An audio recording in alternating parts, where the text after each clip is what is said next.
ইবলিস থমকে দাঁড়িয়ে লেখা পড়তে লাগল। হঠাৎ কয়েকটি লাইনে তার চোখ আটকে গেল।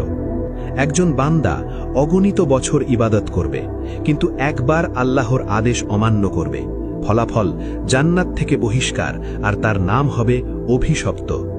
এই লেখা পড়ে ইবলিস কেঁপে উঠল, চোখ দিয়ে অশ্রু ঝরতে লাগল।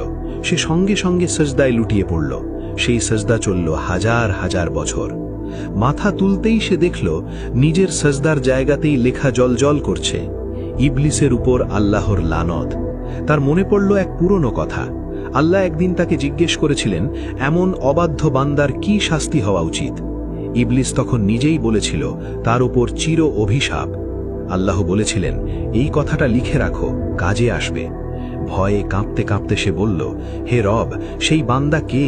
আমাকে দেখান, আমি তাকে সঠিক পথে ফিরিয়ে আনব। উত্তর এলো, তুমি শীঘ্রই তাকে চিনতে পারবে। পৃথিবীতে বেঁচে থাকা জিনরা আবার ছড়িয়ে পড়ল, নতুন প্রজন্ম এলো। কিন্তু দুঃখের বিষয়, তাদের অনেকেই আবার আগের মতো পাপাচারে ডুবে গেল। তখন আল্লাহ এক নতুন সিদ্ধান্ত নিলেন। তিনি ইবলিসকে ডাকলেন। ইবলিস তখন ইবাদতে পরিচিত, জ্ঞানী আর আসমানে সম্মানিত।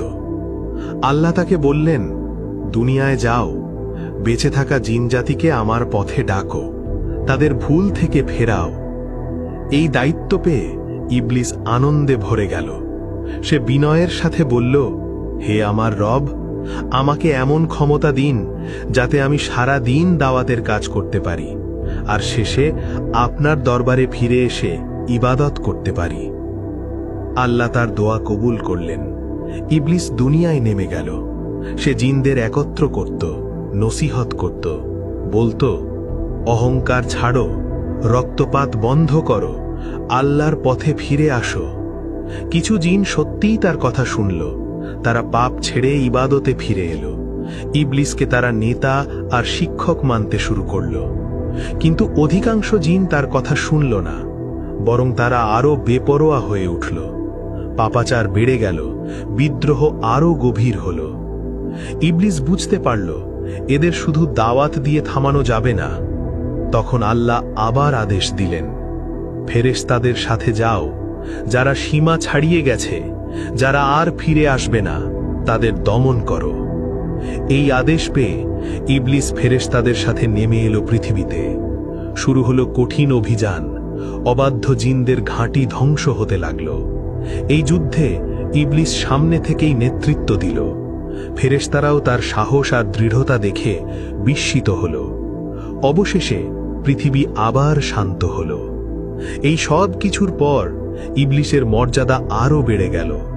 দাওয়াতও করেছে, যুদ্ধও করেছে, আল্লাহর হুকুমও বাস্তবায়ন করেছে।